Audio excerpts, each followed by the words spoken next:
اسم مخلوق للخلود، يا ابن اسم الوجود.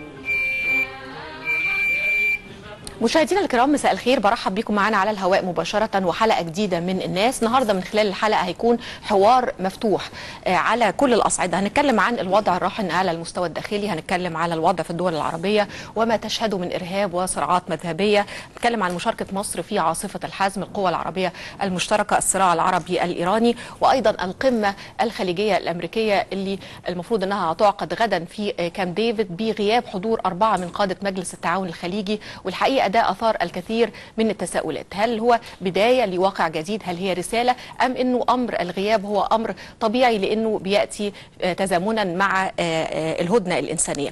الحقيقة أن كل ما يحدث من إرهاب وصراعات مذهبية اللي احنا شايفينها في منطقة الشرق الأوسط بشكل عام خلى الجميع يتحدث عن تعديل أو تغيير الخطاب الديني. ولكن هل يمكن تعديل الخطاب الديني في ظل مناخ فيه جهل وفقر وتردي للأوضاع، سواء بنتكلم على المستوى الاقتصادي والاجتماعي، تراجع الأوضاع التعليمية في مصر، عدم تكافؤ الفرص، الفساد، وكل هذه الأمور اللي بنعاني منها منذ عقود طويلة؟ الحقيقة أنه تعديل الخطاب الديني بحاجة إلى تغيير البيئة الثقافية والاجتماعية.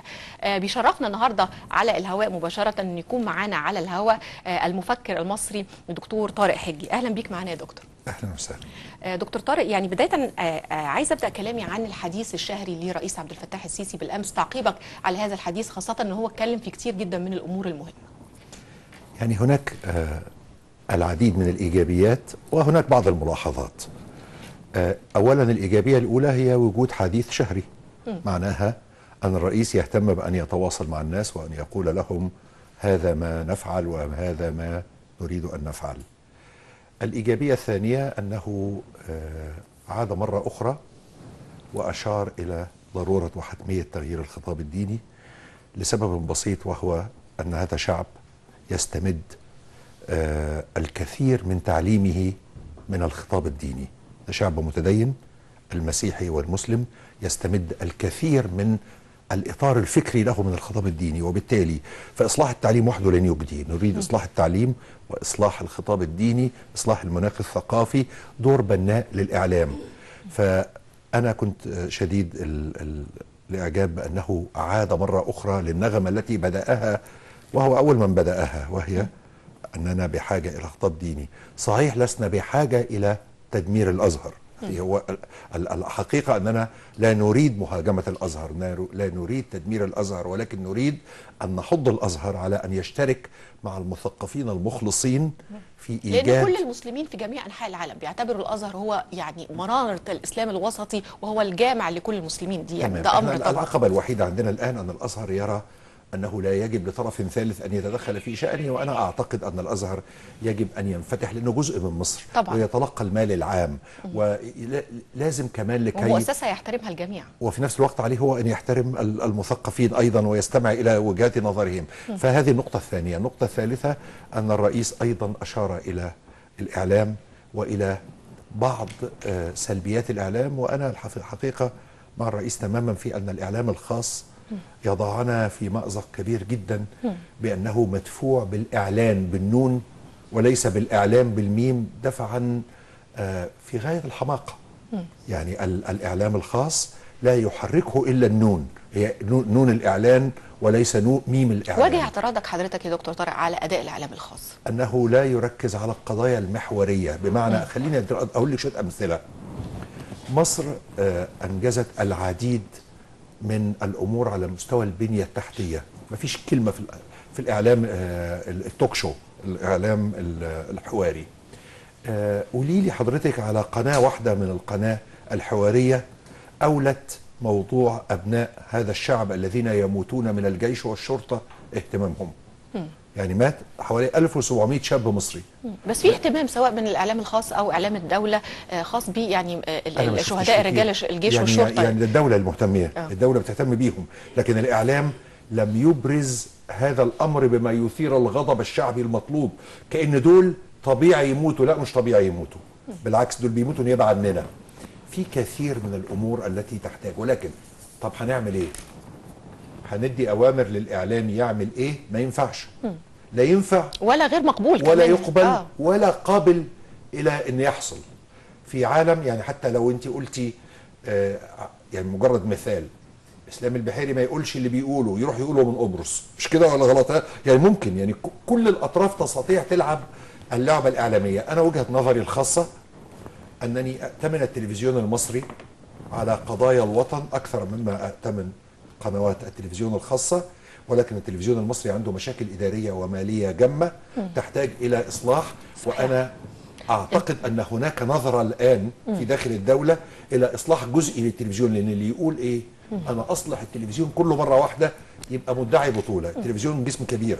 هي انا عايزه اقول بقى انه من اهم تحديات المرحله الراهنه هو الجهاز الاداري للدوله اللي عانى، مش هنقول لعقود طويله بيعاني الجهاز الاداري للدوله، عندنا بيروقراطيه ومنه التلفزيون كسائر المؤسسات اللي موجوده. فاعتقد انه ده من التحديات القادمه، مش بس على مستوى الاعلام ولكن ايضا على مستوى الوزارات الاخرى. كان عندنا مؤتمر اقتصادي، كان مؤتمر اقتصادي ناجح بشكل كبير، لكن علشان ازاي يعني نحول كل المذكرات اللي تمت الى عقود، يعني عقود نجاح وتتم فعلا على ارض الواقع، محتاجين قوانين، محتاجين تشريعات، محتاجين محاربه فساد. راي حضرتك ايه في هذا التحدي الكبير؟ ده هو اكبر تحدي. يعني خليني اخد مثال اللي هو الاعلام، بس نخرج منه بسرعه. اتفضل. اللي يقول نسكت الاعلام، احنا اتفقنا ان ما ينفعش. احنا ما قدامناش غير ان يبقى في جهه اكثر مصداقيه من هؤلاء يشاهدها الناس. احنا عندنا التلفزيون المصري مؤهل لذلك، ولكن ليس ببنيته الراهنه. تاخدي في حاجه اسمها انك تاخدي نيش، تاخدي جزء صغير منه وتصلحيه وتجيبي له مدير على مستوى العصر، مذيعينه يعاملوا المعامله الماليه في القنوات الخاصه يكون بمعزل عن عيوب التلفزيون. لما ينجح مثلا النايل تي في، لما تنجح الفضائيه، ناخد قنوات اخرى، بمعنى ان الاصلاح يكون جزئي. الكلام ده لازم يتم في كل الجهات الاخرى، في كل الجهات الاخرى، لان شرم الشيخ يمكن للبيروقراطيه المصريه ان تحبطها. بالظبط. وعلى فكره امبارح اتقالت في الخطاب برضو، بمعنى ان احنا ما كملناش الخطاب فيه ايجابيات ومش هقول فيه سلبيات. انا اعتراضي او ملاحظاتي ان في اشياء محدده، مثل تاريخ محدد في اغسطس لفتح مشروع قناه السويس. 6 انا أغسطس. افهم الاداره بهذا الشكل. يعني انا واحد كان بيقول للناس اللي بيشتغلوا معاه في مؤسسات اداريه، اي شيء ما بنعرفش نقيسه وما بنعرفش نحكم عليه. لازم نقول احنا هنعمل كذا في كذا. يعني مثلا هو اتكلم عن الحمى، الهيباتيتس بي اللي هو الوباء الكبدي. يعني انا دعا شركات الادويه العالميه للمساهمه. صحيح. انا ملاحظتي مش اعتراضي هو ان يكون الكلام اقرب الى التحديد منه الى العام، بمعنى احنا هنعمل كده في الرعايه الصحيه، احنا في ظرف 6 اشهر هنكون عاملين كذا، اطار زمني محدد، اطار زمني زي في قناه السويس بالضبط، زي قناه السويس والطرق والكباري. كمان كان الاعلان انه شبكه الطرق والكباري هتنتهي برضه في شهر اغسطس، فاحنا كده بالتالي معانا مواعيد محدده. تمام. لكن مثلا الخطاب الديني اللي هو اشار اليه مره اخرى محتاج من السيد الرئيس الان هو تشكيل مجلس اعلى لا يكتفي بعضويه الازهريين فقط، وانما يراجع. لان احنا ما بنقول لهمش انتم وحشين كلام مطلق، يعني بنقول لهم تعالوا نشوف البرامج دي هي بتطلع داعشين ولا لا. يعني احنا ما ينفعش ندخل الحوار وعندنا احكام. احنا بنقول انت عندك برامج تعليميه البعض يقول انها يمكن ان تخرج داعشي، فاحنا خلينا نشوف ده. احنا عاوزين برامج تعليميه في الازهر بتخرج انسان صالح لسنه 2015 وصالح لتحديات العصر وصالح للمصالحه بين الدين والحياه. هل هي كذلك؟ ده مش هيتم ابدا بدون لجنه لا تكون ازهريه محضه ولا ايضا غير ازهريه محضه، يكون فيها كل الاطراف. الحقيقه يا دكتور انا عايزه اتكلم برضو عن الوضع في الوطن العربي، وعايزه اقول طبعا انه الامن القومي العربي جزء لا يتجزا من الامن القومي المصري. شايف الوضع في الدول العربيه ازاي دلوقتي، سواء بنتكلم عن سوريا، بنتكلم عن اليمن، بنتكلم عن ليبيا؟ شايف الوضع ازاي؟ شايفه لم يكن في يوم من الايام اسوأ مما هو عليه الان. العراق تلك الدولة التي كانت تقف على أعتاب العصر الحديث خارج التاريخ، يعني وضعها الغزو الأمريكي خارج التاريخ، على وشك التقسيم إلى 3 دول. ليبيا فوضى عارمة، سوريا هناك رغبة عارمة عند البعض في إسقاط النظام حتى لو أدى ذلك إلى تقسيم سوريا إلى. فأعتقد أن الصورة على أسوأ ما يكون، ولكن اللجوء لأمريكا لحل تلك الإشكاليات ليس هو العلاج على الإطلاق. يعني مثلا عندما عارض أو امتنع اليوم عدد كبير من الدول العربية من إرسال رؤوس الدول إلى مؤتمر كامب ديفيد. أنا سعيد بكده. أنا سعيد بكده ليه؟ لأن أمريكا عمرها ما هتحل هذه المشاكل. أمريكا هي وراء إشعال هذه النار السنية الشيعية، سواء في العراق، سواء في سوريا، سواء في اليمن. وللأسف الشديد الموقف من سوريا فيه بعض من ذلك، بمعنى أن بعض الدول العربية لا تريد إسقاط سوريا لمجرد أن النظام مش عاجبها. ما هم كمان مش يعني ما هماش أكتر ديمقراطية منه، يعني هو شيعي. يعني الفكرة كلها أن الحاكم الشيعي اللي في سوريا بيستفز بعض الحكام السنة.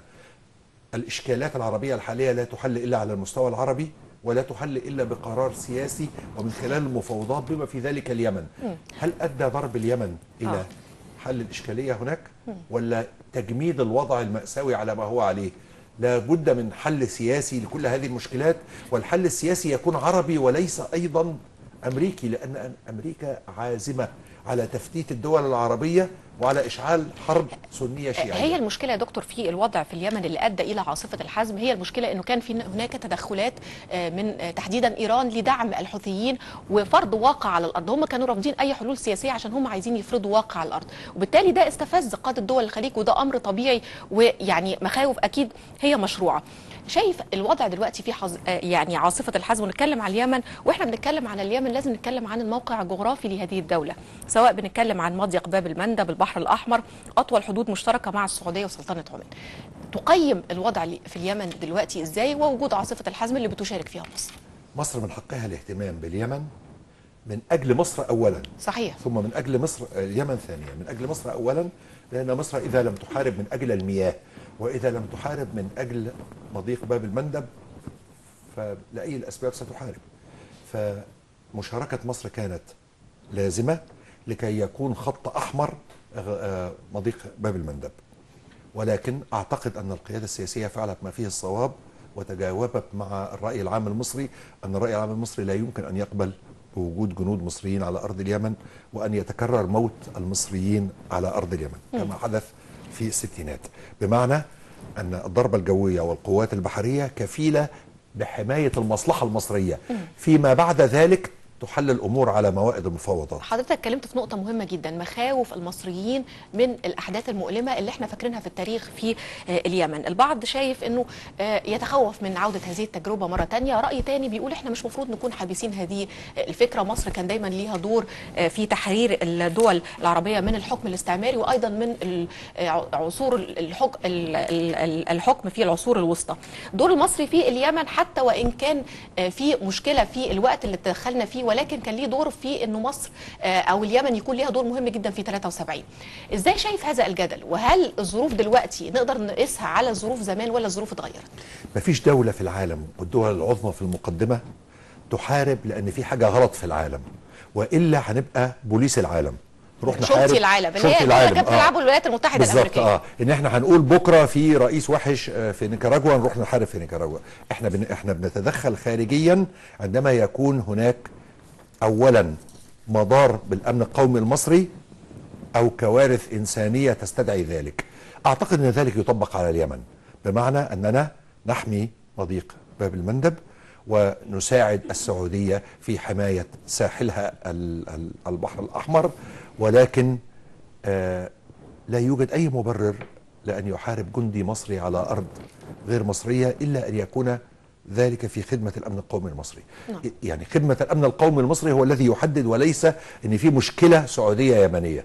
نعم. مشكلة سعودية يمنية تحلها اليمن والسعودية. طيب، هل شايف حضرتك أنه إيران بتحاول الاستفادة من الأوضاع بعد الوصول إلى اتفاق نووي، بعد هذا تستغل برضو فكرة وجود فراغ في الدول العربية بسبب ثورات الربيع العربي، تستغل سيطرتها على بعض العواصم العربية؟ هو في الحقيقة أن إيران بتستغل الغفلة الأمريكية في اني هصاحب السعوديه وايران في نفس الوقت. يعني شيء غريب جدا. هل ده ممكن؟ لا، هو مش ممكن. هو الحقيقه ان السعوديه وايران يجب ان هم يشتغلوا مع بعض على حل مشاكلهم. اما ان امريكا تسيبهم عدوين وتصادقهما في آن واحد فده مسخره. ليه؟ لان هي ده اللي بيحصل. انتوا عدوين بس انا صاحبتكم انتوا الاثنين. وهي بتغازل ايران من على الاقل من 6 اشهر. فأنا أعتقد أن الموقف اللي اتخذته السعودية وعدد من الدول العربية بمقاطعة كامب ديفيد شايف مهم القرار جدا. ده، شايف انه رساله بدايه لواقع جديد آه ولا رسالة. هي بعض المحللين قالوا ده امر طبيعي عشان الهدنه الانسانيه؟ وجهه نظر لا حضرتك لا ايه؟ لا لا لا لا لا ده قلم على وجه أمريكا أن أنت مش هتلعبي زي ما أنت عاوزة في المنطقة وتغازلي من تغازلي وتحاربي من تحاربي. لا أعتقد أن هو صدام سعودي أمريكي واضح يعني. وأنا مع السعودية في هذا. صح. يعني لست بالضرورة مع السعودية في كل مواقفها، ولكن أنا مع السعودية في هذا. طيب دكتور طارق، الحقيقه انه احنا محتاجين ان احنا نضبط المصطلحات. ما يحدث على الارض هو صراع عربي ايراني مش صراع سني شيعي. والحقيقه المشكله انه ايران دايما بتحاول تصدر فكره انها حاميه الشيعه في العالم، وتستخدم يعني كل ما يحدث، حتى وان كان شكل الصراع العربي الايراني شكل حروب مذهبيه، ولكن في الحقيقه هم عايزين يستفيدوا سياسيا. دور المجتمعات العربيه في انها تمنع ايران من انها تستخدم هذه الورقه او تضغط بهذه الورقه من وجهه نظرك ازاي؟ التوحد العربي في القرار، مش توحد الوحدة السياسية، التوحد العربي في القرار التفاوض مع إيران. إذا كانت أمريكا تفاوضت مع إيران أكثر من 10 سنوات من أجل السلاح النووي، أفلا يدعو ذلك المنطق المملكة العربية السعودية والدول العربية من ورائها أن تتفاوض مع إيران، ولا إحنا ما بنعرفش نتفاوض؟ يعني هو بالفعل في الصراع بعد شيعي سني، بس في بعد تاني زي انت ما قلتي ايراني عربي. ايراني عربي. ايراني عربي، وفي تاريخ مستدعى. التاريخ مستدعى لهذا الصراع والتكبر الفارسي على العرب، وكل هذا مستدعى. ولكن هل يحل عن طريق الحرب ام يحل عن طريق مفاوضات طويلة النفس فيها طرف ذكي عارف ايه اللي مطلوب منه؟ يعني انت هقول لك حاجة، النهارده المستثمر الاكبر في الامارات ايراني، تمام، حقيقة واقعة. اقعد تفاوض واستعمل هذه الكروت، استعملها. يعني انت استعمل، اكيد ان الكارت ده لمصلحتك، ان اكبر مستثمر عالمي في ايران في الامارات هو ايران وبعديه بريطانيا. استعمل الكارت ده، استعمل كل الكروتة اللي متاحة لك، استعمل وضع الشيعة اللي في السعودية من اجل ان تصل الى شيء.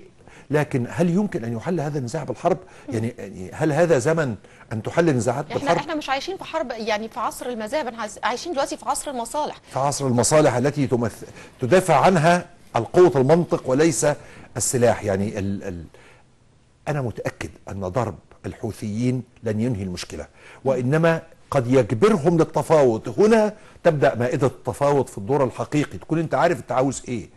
انت عاوز ايه؟ انت اصلا عندك كروتا ولا لا قدام ايران؟ مؤكد ان عندنا كروتا قدام ايران. يعني اكيد ان السوق السعوديه. هل لسه من وجهة نظر حضرتك لسه في امل لحل سياسي ما بين الاطراف الموجوده في اليمن، خاصه ان الحوثيين مشكله ان هم لا يختلفوا كثيرا عن داعش في جرائم كثيره جدا، بنتكلم عن قتل، بنتكلم عن نهب، بنتكلم عن سرقات. الحقيقه انه الامر ازاي هيدخلوا في تفاوضات سياسيه؟ يا ستي كل من خلط السياسه بالدين بيعمل كده. اخد بالك من اللي انت بتقوليه ده، معناه في الاخر كده. سواء انت اصولي سني في العراق اسمك داعش او قاعده، او اصولي مع ايران واسمك الحوثيين، انت بتعمل نفس المجازر. ليه؟ لان عندما نخلط السياسه بالدين بنكون احادي وجهه النظر. انا صح وربنا معايا، وانت غلط وربنا ضدك. القتل هنا يبقى سهل. لكن في العالم كله احنا بنقول أن السياسة تبدأ عندما ينتهي عمل المدافع. ده الكلام بتاع الاستراتيجية، علوم الاستراتيجية القديم. لا يمكن المدافع تظل تعمل إلى نهاية المفاوضات، هي بتحضر المفاوضات. لابد أن يعني أنا مش متخيل أن الأسواق العربية، يعني أقول لك حاجة، حجم السعودية لتركيا كسوق مهول. تركيا لا تستطيع أن تستغني على الإطلاق عن السوق السعودية. السوق السعودية والأسواق الخليجية ووجود مصالح إيرانية في الإمارات وفي غيرها، كل دي كروت لك أنت تستطيع تلعب بها، على مش أن أنت فقط ما تخليه ما يحاربكش، ده ما يحاربكش وما يأيدش الشيعة اللي عندك وما يقلبش عليك مواطنين بحرانيين ضد السلطة لأنهم نقطة مهمة جدا الحقيقة قبل الفاصل عايزة أتكلم فيها، هي يعني حضرتك اتكلمت فيها، هي صيغة للتعايش المشترك ما بين المسلمين السنة والشيعة. هل ده موجود في الدول العربية ولا محتاجين إن احنا نشتغل عليه أكتر؟ هو احنا فكرة إن نعيش مع المختلفين ضعفاء فيها. احنا طلعنا روح المسيحيين العراقيين لما بقاش منهم غير عشرهم، وعملنا نفس الشيء مع مسيحي فلسطين. وبلا شك ان اقباط مصر وان كانوا في وضع لا يشابه مسيحي العراق الا ان عندهم مشاكل. تمام. فاحنا عندنا رفض للاخر تمثل في قتل الرجل الشيعي اللي اتقتل في طريق الصعيد. راجل شيعي، ايه المشكله يعني يبقى عندنا واحد شيعي؟ يعني ايه المشكله يعني؟ ففكره ان احنا نعيش، يعني الجمله اللي انت قلتيها هي العمود الفقري. هل احنا مستعدين نعيش ومعانا في المجتمع ده واحد شيعي شويه، واحد سني، واحد مسيحي، واحد كاثوليكي، واحد انجيلي، ولا لا؟ اذا كنا مصرين لتطهير عرقي، وان كنا ما بنقولش كده، فيبقى النهايه هي الحرب. ولن تحل هذه الامور بقى، لن تقوم الا. بس على فكره الثاني برضو عنده مشكله مش هتحل غير بالمفاوضات، يعني هو الثاني مش ملاك يعني. بالظبط. لا ده اكيد. لا الثاني مش ملاك، الثاني بيروح يصرف في البحرين لكي يقلب نظام الحكم ويعمل قلاقل في هذه الدول. وهي مخاوف كلها مشروعه الحقيقه. بس الحقيقه انا يعني عايزه اتكلم عن نقطه برضو، انه حتى المسلمين الشيعة في العراق كان ليهم دور في حرب ال8 سنوات. نذكر انه حتى في سياسيين في العراق، يعني مثلا اياد علاوي هو ضد التدخلات الايرانيه وضد الزعيم الشيعي المقتدى. فعندنا نماذج نقدر ان احنا نتكلم عليها ويكونوا مثل. والحقيقه ان الشيعة العراقيين بيعتبروا نفسهم هم الاصل مش الشيعة الايرانيين. بالظبط. وان النجف هي الاصل مش قم. لكن في النهايه احنا لو ما كناش هنقبل التواجد المشترك ما بيننا، ازاي هنقبله مع ايران؟ ما احنا لازم يكون شعارنا ان احنا هنتفاوض مع الايرانيين عشان نوقف زحفهم. هو في الحقيقه في محاوله زحف امبراطوري ايراني. يعني في امبرياليه ايرانيه تريد ان تفرض وجودها الامبريالي، ولكن هو الحل مش بالحرب. امريكا عاوزاه يكون بالحرب. طيب هنتوقف عند هذه النقطه، فاصل سريع ونعود مره اخرى لاستكمال الحوار.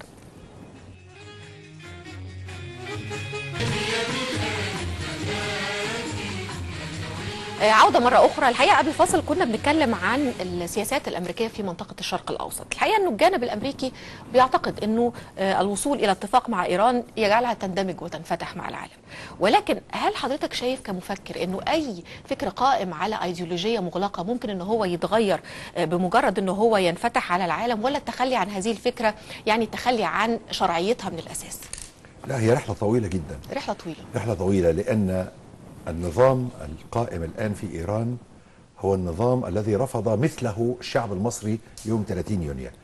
أي خلط ما بين الدين والسياسة يؤدي إلى ما تريه الآن في ومن إيران. ولكن طالما أننا نستبعد أن تكون الحروب هي الطريقة الوحيدة لحل الإشكاليات، يعني ده اللي عمله الرئيس مع الحبشه. ما كان في ناس هنا بتقول ما تروحوا تضربوا الحبشه، بس ده كلام لا يصلح سنه 2015. يعني انك تروح تضرب الحبشه والعالم كله يقف ضدك والامم المتحده. ولكن في طرق اخرى للتعامل مع المعضلات والاشكاليات. ايران طرف صعب.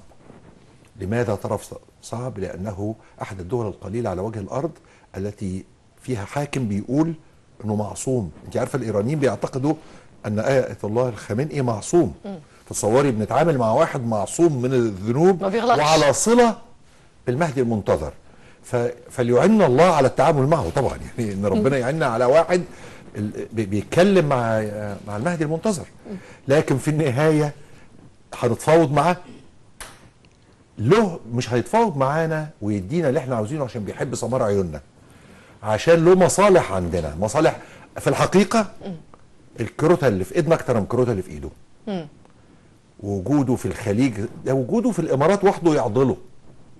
يعني اذا قلنا اننا سنضغط بعدد المستثمرين الايرانيين في دوله الامارات، ده كارت واحد ده يعضله. السوق السعوديه امامه في حاله تحسن العلاقات كارت قوي تاني. في كروت كتيره، في كروت كتيره، بس بنتعامل مع خصم صعب جدا. ليه؟ تصوري ان انت خصمك مش بعيد قوي عن اسامه بن لادن.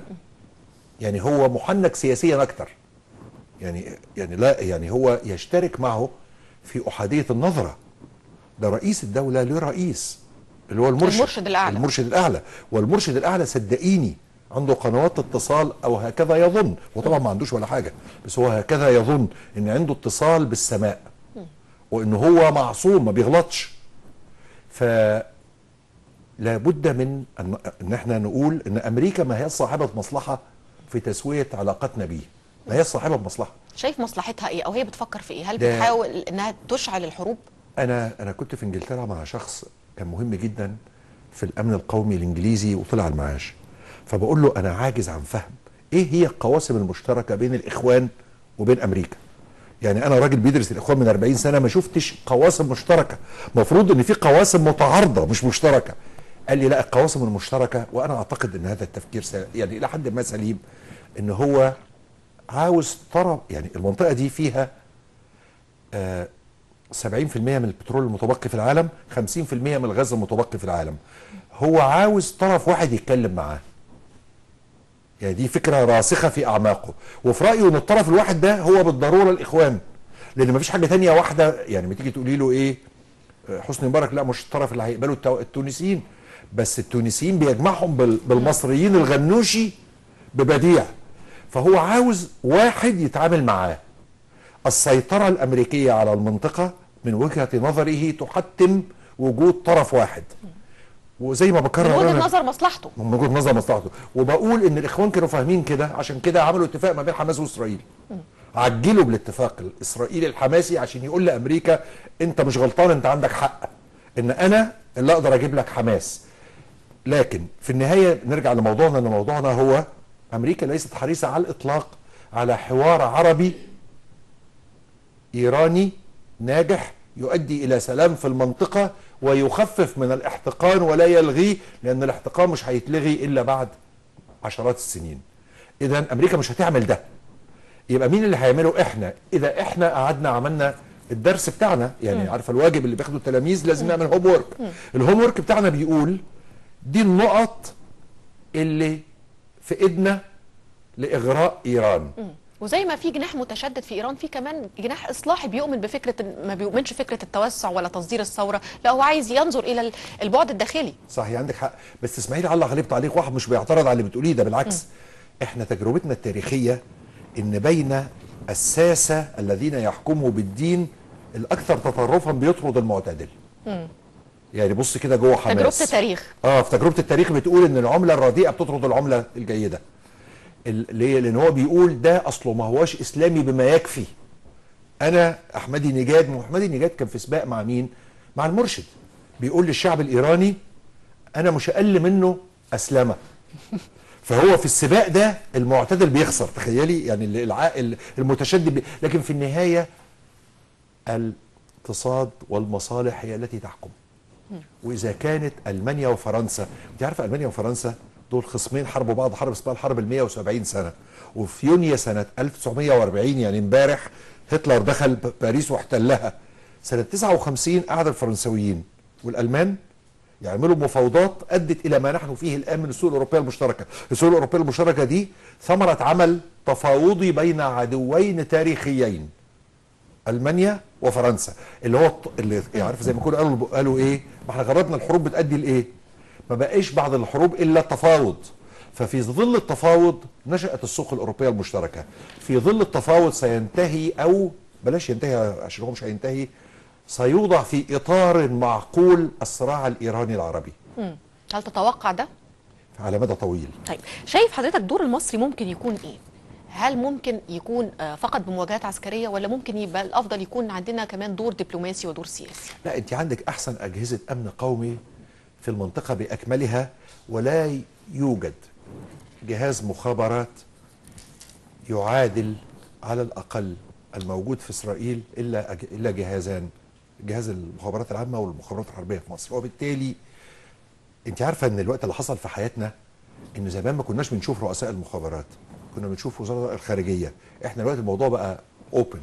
صحيح. يعني صحيح. بنسمع في الأخبار من 5 سنين السيد عمر سليمان يصل مع السيد أحمد أبو الغيط لمفاوضات في الخرطوم. جورج تيننت رئيس المخابرات الأمريكية يصل للقاهرة، مش كده؟ هو رئيس روسيا النهارده كان بيشتغل قبل كده. كان رئيس مخابرات، كان ايام الاتحاد السوفيتي KGB. هو جورج بوش الاب كان بيشتغل ايه؟ كان رئيس مخابرات. فهو اللي حصل ايه؟ ان في ال20 سنه اللي فاتت دور المخابرات صعد على حساب الخارجيه. ليه؟ عشان دول حراس المصالح والامن القومي الحقيقيين. احنا عندنا ما يسمح ان نضع امام الدول العربيه خطه فيها تحقيق مصالحنا مع ايران. هم غير ما عندهمش ده. انا باكد لك ان ما عندهمش ده. معظم الدول العربيه اجهزتها المخابراتيه لحمايه النظام، لان المخابرات المصريه بلا شك هي مخابرات لمصر مش للرئيس. واللي مش شايف كده في ال5 سنين اللي فاتوا يبقى عنده مشكله. يعني صحيح، لا الجيش صحيح، المصري طبعاً. هو كان جيش حسني مبارك والا كان حماه، ولا المخابرات المصريه كانت مخابرات مرسي ولا كانت اشتغلت له. تمام، هي اشتغلت لمصر. فانت عندك ان اجهزه الامن القومي المصريه تستطيع بالتعاون مع الدول العربيه ان تضع ركيزه التفاوض العربي الايراني. صحيح. حتى لو قامت به السعوديه. طب في نقطة عايزة أتكلم فيها في النقطة دي، هل بدخول مصر كطرف في عاصفة الحزم لا تزال قادرة على فتح قنوات حوار مع جميع الأطراف؟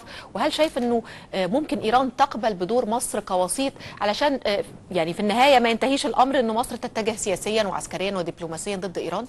لا، هي مصر عمرها ما هتكون وسيط. مصر جزء من الطرف العربي. يعني امبارح عندما يقول الرئيس السيسي أن هناك علاقة جدلية بين الأمن القومي المصري والأمن القومي العربي، فده حقيقة.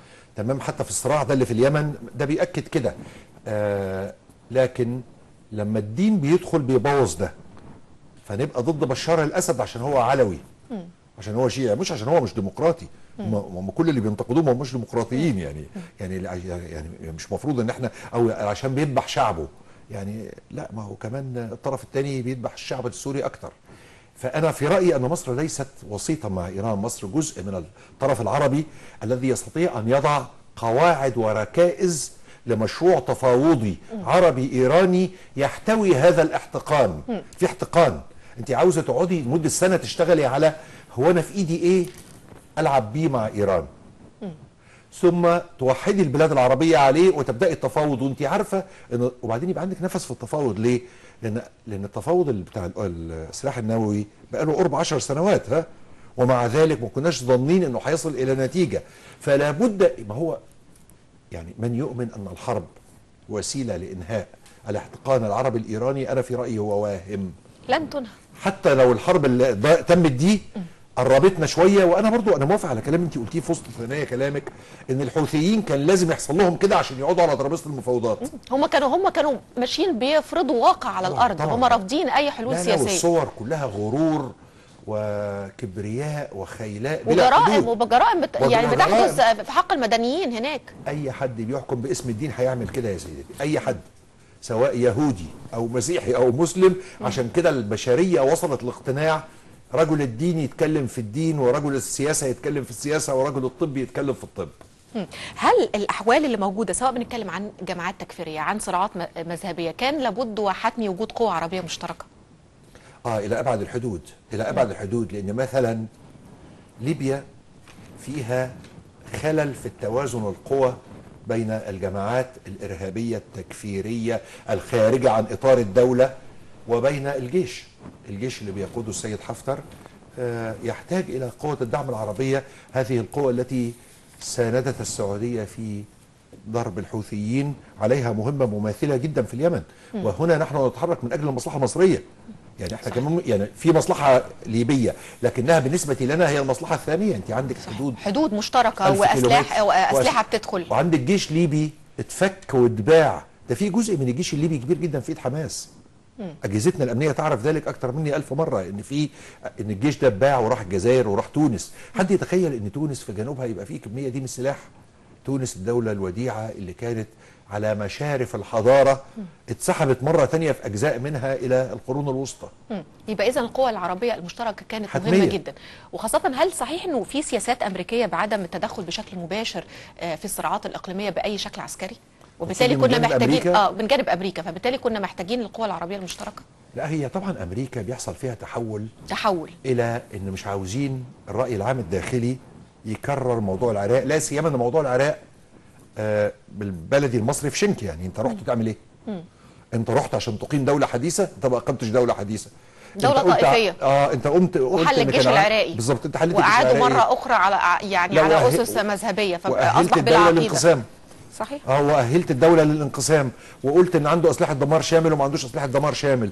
والسيد البرادعي قال لكم لما كان في الامم المتحده في فيينا ان ما عندهمش سلاح نووي، فرحتوا حاربتوهم وكسرتوهم ولا اعتذرتم ولا هو استقال من الامم المتحده ايام.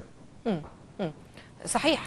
طيب انا عايزه انتقل بقى للشأن الداخلي، واحنا بنتكلم عن الارهاب وعن الجماعات التكفيريه، عايزه اتكلم على الحرب اللي موجوده على الارهاب في سيناء. وامبارح الحقيقه انه الرئيس عبد الفتاح السيسي اتكلم عن يعني بارقام، اتكلم عن البؤر الارهابيه، اتكلم على القبض على العناصر الارهابيه، اتكلم كمان عن تقليل حجم الانفاق على الحدود من القطاع بنسبه 80 ل 90%.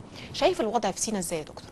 شايف انجازات كبيره جدا، ومره اخرى الاعلام اهتم بفتاه المطار وبسعر الكوسه اكتر مما اهتم بحروب ابنائنا في سيناء وموتهم والمهمه المقدسه اللي بيقوموا بيها بعد ما سيناء كانت شبه مهمله 30 سنه. ومن عواقب اتفاقيه كامب ديفيد ان الوضع اللي اتوجد ده اتوجد الانفاق، الناس اللي بتسترزق من التجاره غير المشروعه ومن التهريب، الانفاق اللي بيمشي فيها القطار. ففي الحقيقه ان القوات المسلحه قامت بعمل ممتاز، قد يكون نسبه نجاحه حتى الان 80%، بس اللي باقي من تراكمات الزمن. يعني ما هو ده الشيء اللي لازم كل الناس والمعارضه المدنيه في مصر ان تراعيها، هي ان احنا الان نعيش في تراكمات 30 سنه من الفعل الخاطئ من 1981، ويمكن في الحقيقه من 1970 في امور من 1970 في الحقيقه. يعني معنى اطلاق العنان للجماعات الدينيه لا مش من 81، ده من 1970. اخطاء في السياسه الاقتصاديه لا من 1970. فتح المجال امام الاخوان ليتواجدوا، بس المهم ما يعتمدوش على السلطه لا في 30 سنه اللي فاتوا، ان هم يقوموا بدور الدوله في المحليات. طبعا 100%. الدوله تخلت تماما، كانهم هم الدوله، هو اللي بيعمل عيادات وبيعمل. فهو الحقيقه ان الانصاف يقول ان المشاكل التي تراكمت عبر عهد حسني مبارك وتفاقمت بشكل مجنون خلال مشاركه ابنه له في حكم مصر ستحتاج الى بعض السنوات، وان احنا الاعلام يجب ان يركز على ما يتم انجازه. يعني سيناء حقيقه اعتقد ان فيها زي 80% من المشكله تم حله، والباقي عسير طبعا. ليه؟ لان الارهابي عايش في وسط المدني. وتشوفي رد فعل الناس اما يقول لك ايه، هيهجروا بعض المدن، فيقول لك التهجير عمل مخالف للقانون، وقتل الناس مش عمل مخالف للقانون. وانتوا يا بتوع حقوق الانسان ما فيش حد منكم عامل هوجة على ضباط الشرطه والجيش اللي بيموتوا. هو انتم ايه؟ انتم مين؟ يعني انا مش عارف كل جمعيات حقوق الانسان في مصر مين فيهم اللي عمل كامبين لارواح رجال الشرطه. كل ضابط شرطه بيخرج الصبح من بيته وهو معرض للموت. انا مش شايف اي حد من بتوع جمعيات حقوق الانسان بيقول ان هو الا اذا كان شايف ان قتلهم حلال. لا فتبقى دي كارثه. وفي الحاله دي ما يبقاش بتاع حقوق الانسان، يبقى هو مرتزق. طيب واحنا بنتكلم برضو على ما يحدث في سيناء، اعلنت القبائل هناك انها بتدعم الجيش والشرطه، وهيبقى في تشكيل لمجموعات من الشباب القبائل لمحاربه الارهاب. الحقيقه حتى الفكره دي كان في من يؤيد هذه الفكره، لانه زي ما حضرتك قلت انه في ارهابيين موجودين في وسط المدنيين بياخدوا معلومات، وفي برضو البعض متخوف من هذه الفكره انها تتحول الى حرب عصابات. شايف ازاي فكره ان القبائل العربيه يكون ليهم دور يعني في هذه الحرب على الارهاب؟ لا انا متاكد ان الجيش المصري بيعمل الصواب في سيناء. انا على يقين ان الناس مش محتاجه انها تبقى قاعده في التكييف في القاهره وتفتي وتقول اصل لو حصل كذا هيحصل كذا، لان انا وانتي معرفتنا بتفاصيل اللي بيحصل هناك ايه يمكن يطلعوا 1% مش كده؟ يعني بالنسبه لقائد الجيش هناك كل اللي بيطرحوا هذا الموضوع عندنا 1 أو 2% من الحقائق. انا متاكد انه لو كان في احتمال لقيام صراع داخلي ما بين الشعب والشعب لما دفعت الحكومه القبائل لهذا الموقف. والدليل على كده انها ما عملتوش من بدري. اعتقد انه كان في رفض لهذه الفكره في البدايه، احتمال، وانها اجلته الى الوقت المناسب. انا نفسي اننا نتفلسف، بتكلم على الناس، عندما تكون عندنا عناصر الفلسفه، يعني يكون في ايدينا. يعني احنا قدامنا وضع رهيب في سيناء نام عليه الرئيس حسني مبارك 30 سنه، وتصدى له نظام الحكم الذي بدأ بعد سقوط الإخوان، والآن جزء كبير من المشكلة انتهى. ويجب أن يقف الشعب، ما لو مش هيقف ورا جيشه في موضوع زي ده، امال هيقف وراه امتى؟ يعني امتى الشعب يترص ورا جيشه؟ يعني أنا أرى إن إحنا يجب أن نكون قوة إعلامية وشعبية ورا الناس اللي موجودين في سيناء، ليشعر الناس اللي هناك. يعني تصوري من الناس اللي هناك دول لا يروا في الإعلام الخاص ولا برنامج عنهم، اللي هم بيدخل عليهم وهم بيفطروا في رمضان ويتقتلوا. يعني انا شديد الغضب من الا ننظر الى حجم التضحيات. يعني حجم التضحيات ان واحد بيخرج الصبح مش عارف هيرجع بيته ولا لا، ويقعد واحد على قهوه يقول اصله كان لازم يعمل كده بدل ما يعمل كده. صحيح. طيب عايزين نتكلم عن الوضع في سيناء، والحقيقه انه المشكله في سيناء صحيح في حرب على الارهاب والقوات المسلحه والشرطه وكمان القبائل ليهم دور في هذه الحرب، ولكن المشكله لن تحل الا بالتنميه. 100%. يعني انا ايام موضوع توشكا كان ليا وجهه نظر ان اللي بيتعمل في توشكا يتعمل في سيناء او يتعمل في مكان اخر لكن سيناء لها اولويه عن الاماكن الاخرى. يعني بدون شك ان عندما يحل الشق الامني في سيناء فستبقى سيناء عرضه لتقلبات مماثله ما لم يكن هناك في شمال سيناء الرواج اللي موجود في جنوب سيناء. ما هو جنوب سيناء في رواج، بل الرواج ده عاوزينه يرجع. يعني هو مش راجع بالكامل، اللي هو رواج سياحي يعني. يعني المواطن اللي في جنوب سيناء عايش، اللي في شمال سيناء كان بعضه رزقه يا مش موجود يا موجود في التانلز في الانفاق. لازم تكون في خطه تنميه بتتحط الان، لانه مع نهايه الوضع الامني المتوتر ان تكون هناك مشاريع وفي ناس عندها.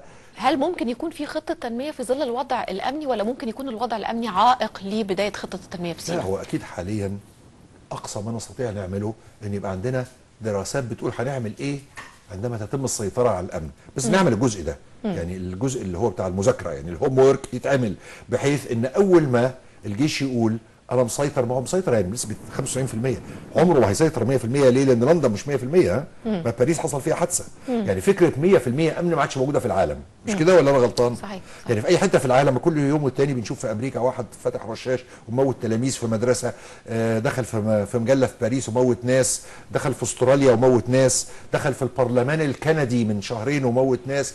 فاحنا عاوزين الامن، يعني الامن يبقى 90 95%، لكن مش هنبقى احنا الوحيدين اللي عندنا امن في المية، لان احنا نعيش في عصر ليس فيه امن 100%. ولكن انا متاكد ان هناك جهه الان تقول اننا لو هزمنا الارهاب تماما في سيناء فده انجاز على المدى القصير مش الطويل. بالظبط، على المدى البعيد احنا محتاجين تنميه يعني.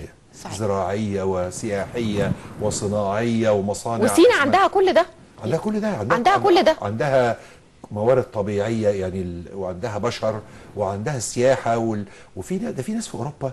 يعني انا بعيش مناصفه بين مصر ولندن. انا ما فيش سواق تاكسي بشوفه في انجلترا ما راحش شرم الشيخ. يعني شوفي حتى على مستوى دخل. ليه؟ لان مصر بالنسبه له ما هياش الاقصر واسوان دلوقتي بقدر ما هي شرم الشيخ والغردقه. طيب هنتوقف لرفع اذان صلاه المغرب ونعود مره اخرى لاستكمال حوارنا.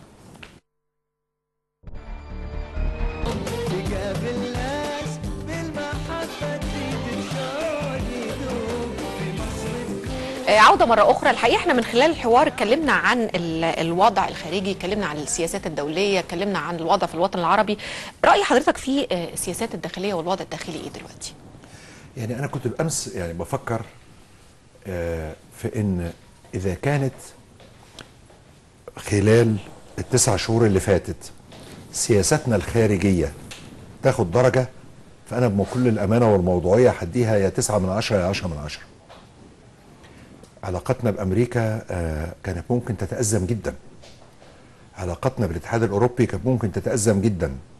تم إجبارهما على عمل بعض التضحيات، هم مش احنا. علاقتنا بكل أطراف الصراع محكومة جيدا. علاقتنا بالحبشة أو بإثيوبيا أفضل بكثير مما كانت عليه في عهد حسني مبارك. علاقتنا بالسودان أيضا أفضل بكثير مما كانت عليه. فأنا بمنتهى الأمانة وبدون ما أجامل أحد لأني لست بحاجة لذلك، أعطي السياسة الخارجية المصرية اللي بيقوم بيها رئيس الدولة ووزير الخارجية يا 9 من 10 يا 10 من 10. يمكن 9 من 10 عشان ما يبقاش بقول إنها الكمال، بس أنا ما أقدرش أدي نفس الدرجة للسياسة الداخلية.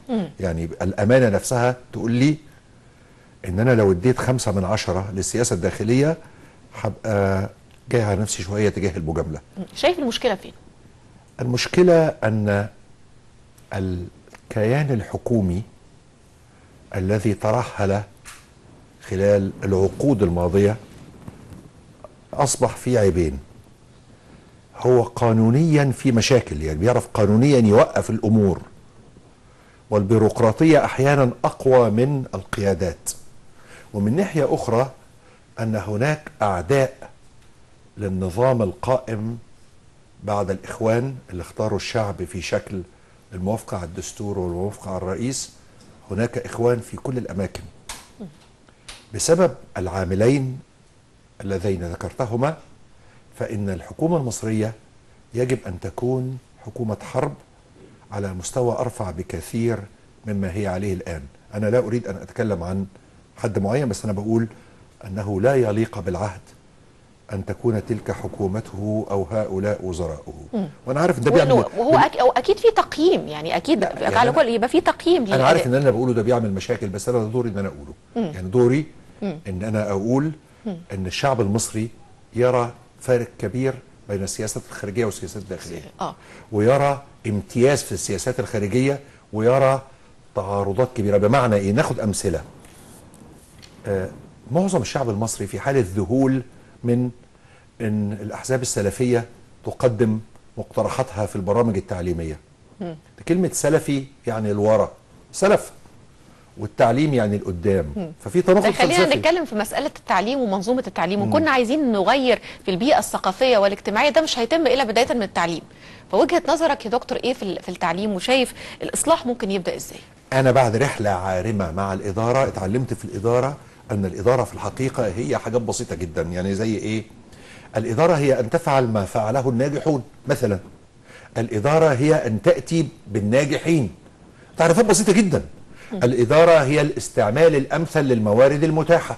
الموارد دي يا فلوس يا ثروات طبيعية يا بشر، والحقيقة لازم نقولها بالعكس، لأن الثروة الطبيعية المصرية أقل من الثروة البشرية. أنا مش شايف ده موجود. يعني شايف أن في الناحية الداخلية ليست أفضل العناصر البشرية المصرية هي الموجودة. بمعنى أنا بنتظر، وأنا حقيقة ما أعرفش اسم وزير التعليم، ما أعرفش اسمه، ولا وزير التعليم العالي ولا وزير التعليم المهني، لكن أنا نظرت في السيفيهات على الإنترنت، فالذي أعرفه أن ليس بين هؤلاء الثلاثة من هو جهبذ في التعليم. مفيش. لازم يجي واحد يكون عنده عقلية كبيرة في إصلاح التعليم. أصل إصلاح التعليم ما هوش صعب قوي زي ما الناس فاكرة. هو إنك تعمل اللي عمله الناس الناجحة. أنا هقول لك حاجة، في جهات في العالم بالفلوس تقول لك إيه هو أحسن برنامج فيزياء في العالم، إيه أحسن مقررات رياضيات بالفلوس تقول لك. تخيلي، هل في حد من مشاهدينا يتخيل إن ثالث أفضل نظام تعليمي في العالم في مالطا، دولة قد كده؟ أفضل نظام تعليمي في فنلندا، تاني أفضل نظام تعليمي في سنغافورة، ثالث أفضل نظام تعليمي في مالطا. لكن احنا عندنا البيروقراطية المصرية بتخلي ناس تألف كتب هم أصلا مش مفروض يكونوا موجودين على الساحة على الإطلاق. كل مؤلفي كتب المناهج هم دون مستوى التحدي. فأنت لازم تروح تعمل اللي عمله الناجحين، مش تبعت ناس يروحوا باكستان وتقعد مع السلفيين. يعني كان في واقعة يا دكتور عايزك تعقب عليها، هي واقعة الخاصة بحرق الكتب في المدرسة. الحقيقة أنا يعني مش عارفة كل محتويات الكتب، ولكن المبدأ يعني أن يتم عملية حرق الكتب. هل شايف أنه ممكن بحرق الكتاب أنا أقدر أحرق فكرة؟ لا أو أنهي على فكرة؟ على فكرة حرق الكتب ده رمز على فكرة للتخلف في العالم كله، ورمز للعنف. ما هو مش شكل من، ويقوم به يعني هذا العمل من هم المفروض ان هم قائمين على التعليم. فوجهه نظرك ايه او تعقيبك ايه على هذه الحادثه؟ هو انا اللي اعرفه ان المؤسسه التعليميه هي اكثر مؤسسات الدوله اختراقا اخوانيا وسلفيا. بس من قام بهذه العمليه لم يكن اخوانيا ولا سلفيا. على فكره لو عندك حق ده معناه على فكره وحش جدا. معناه ان الجميع في الهم شرقه. يعني حتى اللي ما هواش من المدرسه دي هو بيحرق، وبالتالي فهو مش احسن منه كتير. لكن نرجع تاني نقول هذا الجهاز فيه اكبر اختراق. انا مش عاوز بقول اخواني ولا سلفي، اقول مضاد للعصر. مدرس بيضرب واحد لغايه ما يموته، اللي شفناه من كام يوم. ازاي هصلح انا التعليم وانا شايفه النماذج دي موجوده؟ محتاج وزراء اصحاب قامه فكريه عاليه. انا الحقيقه ما اعرفش لوزراء التعليم الثلاثه الحاليين اي انجازات. يعني كان في واحد منهم مسؤول عن محو الاميه. انا يعني اجيب وزير تعليم لما يكون محى اميه المصريين، لكن لما يكون اخذ الاميه بنسبه 34% وسابها بنسبه 33%، فده مش شهاده. لكن على كل حال القضيه عشان لا تشخصن، انت سالتيني عن الداخل والخارج، انا ارى ان الرئيس السيسي نظامه بياخد 10 من 10 في الخارج وبياخد 5 أو 6 من 10 في الداخل، لأن فريق العمل ليس على مستوى اللحظة التاريخية. أنا أقصى ما أستطيع أن أقوله. اللحظة دي عايزة أقول إنها مش لحظة عادية، دي لحظة لا. استثنائية ولحظة محتاج طبعا حرب. طيب واقع التعليم، هل احنا في الواقع الحالي بأعداد الطلبة الموجودين وأعداد المدارس اللي موجودة، هل احنا قادرين على ده؟ لأن التعليم برضو زي ما قلت إنه مهم جدا، لأن احنا مش هننهض إلا بداية من التعليم، فإزاي نقدر يعني ننهض بالتعليم ونصلح المشكلة اللي موجودة في التعليم؟ طبعا الكلام تلمسي إلى إن الموضوع فيه بعد مادي كبير، صح؟ طبعا طبعا موضوع لكن في بعد معنوي كبير ايضا. ده معنى وهل إيه؟ احنا بنتكلم في حلول على المدى البعيد؟ هل ما فيش حلول على المدى القصير؟ لا، في حلول على المدى القصير بلا شك، ولكن كل المهمه مدى طويل. على بعضها كلها، الباكج كله ما هوش قصير المدى، بمعنى ان لو افترضنا ان الصواب اتعمل كله هنشوف نتائج بعد 10 سنين. بس بنشتغل على التوازي باعلام جيد وخطاب ديني جيد، دول بتوع المدى القصير. ما انت في المدى يعني انت بتاثري في الناس بالخطاب الاعلامي والخطاب الثقافي والخطاب الديني على المدى القصير، وبتاثري فيهم بالتعليم على المدى المتوسط والبعيد. لازم تشتغلي في كله في وقت واحد. ليه؟ لانك في التعليم نفرض النهارده يعني بمعجزه عملنا كل شيء مطلوب في التعليم، هتشوف الناس هياخدوا ثانويه عامه بعد 12 سنه، مش كده ولا لا؟ مش هو 12 سنه من اولى ابتدائي لثانويه عامه؟ يبقى مش هنشوف بكره النتيجه، بس على الاقل نحط الروح. نحط الروح بحيث ان يبقى في رؤيه، لان انا بعد 10 15 سنه هكون تجاوزت الوهن التعليمي اللي عندنا. انت لا تتخيلي راي العالم في مستوانا التعليمي ايه. احنا يعني مش من احسن 100 دوله في التعليم، ها؟ يعني العالم فيه 200 دوله، احنا مش في ال100 الاوائل، احنا في ال100 التانيين. يعني مستوانا خريج كليه التجاره المصريه وكليه الاداب وكليه الحقوق لا يعترف بيه، وعندهم حق ان ما يعترفوش بيه، لان هو ده هو ولا معيدينه ولا اساتذته على مستوى العصر. في استثناءات طبعا عشان ما يبقاش فيه تعميم، ها؟ ولكن المعضله هي انك الان محتاج، يعني هو الهم الذي عند الرئيس ليس هما صغيرا، ها؟ يعني هو هم لما واحد كده يبقى قاعد ويفتي لازم يعمله كده، هو مش عارف ان لو عنده ضمير ما يقبلش المسؤوليه. يعني لما الرئيس قال حمدين يعني انه بيهنينه وفشل في الانتخابات، المعنى الفلسفي عميق جدا، يعني ان انت تهنيت من الهم ده، لان ده هم مهول للي عنده ضمير. اللي ما عندوش ضمير مفيش مشكله. اللي عنده ضمير عنده مشكله كبيره جدا، ان عنده مشاكل متفاقمه من 30 و40 و50 و60 سنه. عنده مدرسه يوم ما كانوا جايبين من قريب التلميذ اللي بيتضرب، شكل الاوضه زي ما يكون اوضه في سجن مش في مدرسه. لكن في النهايه تستطيعي ان تبدأي. فكره البدايه، اصلا انا بؤمن قوي بالمعنويات جدا، بمعنى انك لو حملتي حماس البدايه وفي نفس الوقت عملتيها في الاعلام، وفي الاعلام يعني التلفزيون المصري مفيش حل تاني، مفيش حل تاني. الحل التلفزيون الخاص محكوم بقواعد مش موجوده في العالم. اذا عملنا الصواب في كل المناطق دي هيبقى الروح المعنويه طيبه.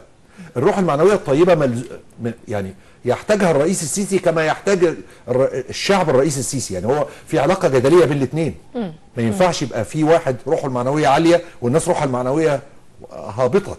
هو محتاج برضه شعب روحه المعنويه عاليه، وهم محتاجين رئيس متفائل. يعني انا براه